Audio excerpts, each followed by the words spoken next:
Dale Carnegie is one of my heroes, and he used to tell a story about two woodcutters who would go to the woods to chop wood.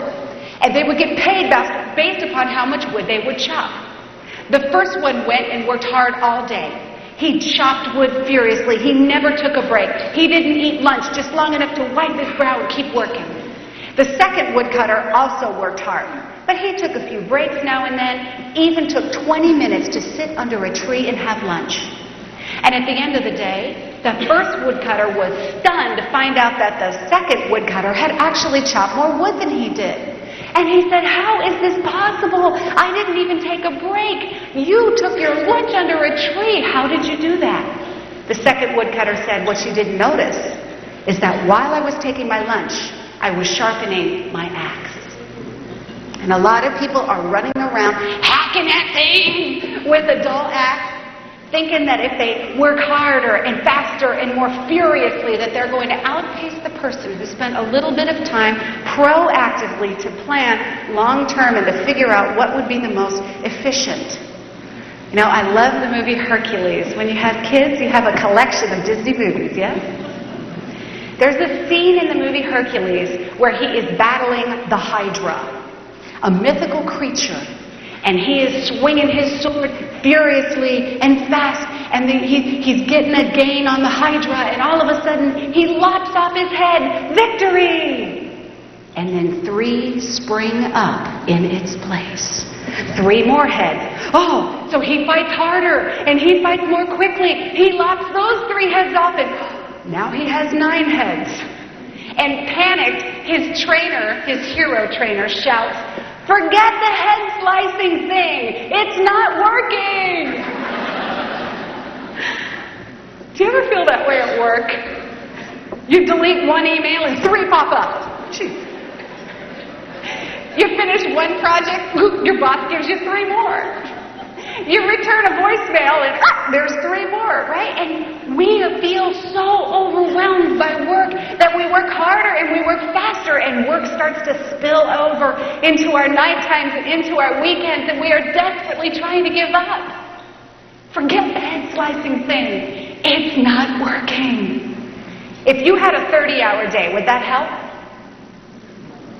Would you get so much more done?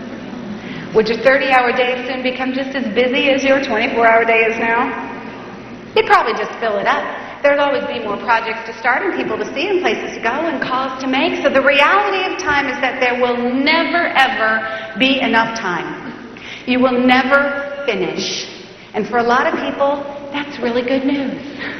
Because I really believe there is time to do the things that are truly important. And the hard thing is to figure out, what do you do with the rest? How do you delegate, simplify, streamline, eliminate? Have you ever asked the question, if I didn't do this task, would anybody notice? That's a darn good question. So moving a minute means when you have moved the mountain and now you are focused on your high priority task, how can you ensure that you stick there?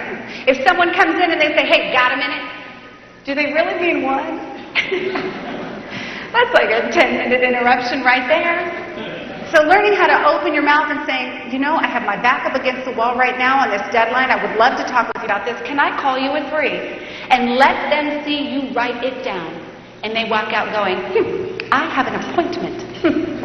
And that feels psychologically like you've taken care of them. It means not multitasking.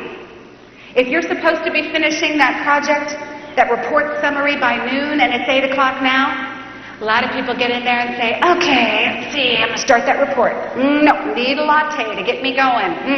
Go to Starbucks, get a latte, come back. Okay, where was I? Oh yeah, meeting notes. They're in here somewhere. Oh, look, here's the supply order. Oh, forgot to fax that. Better go do that right now. Here, fax the supply order, back over here. Where was I? Oh yeah, meeting. Where? Okay, here's my meeting notes. Oh, it doesn't have those stats. I should check my email, because Karen emailed the report for the meeting last week. They'll be there. Let's see where. Oh, 8 new messages. I should check them. Where was I? Oh, good. Meeting notes. Okay. Oh, here they are. Oh, look at that. She doesn't have the statistics in there. I'll just call her and say, "Hey, Karen, you know, what? Oh, tickets for the show? You're kidding. How did you get those? What time? Oh, 4 o'clock. I'd love to. Oh, thank you. I'll see you then. Okay. Oh, dude, stats for the meeting. Dude. Oh, voicemail. Gee, I'm going to do it myself. Calculator. Oh, my gosh. Look at this drawer. This is a mess. Can't find anything. I should clean it. Oh, my gosh. Oh, John, hi. It's 12. Oh, time for the meeting? Oh, I just seem to get anything done today. I just don't know what's going on.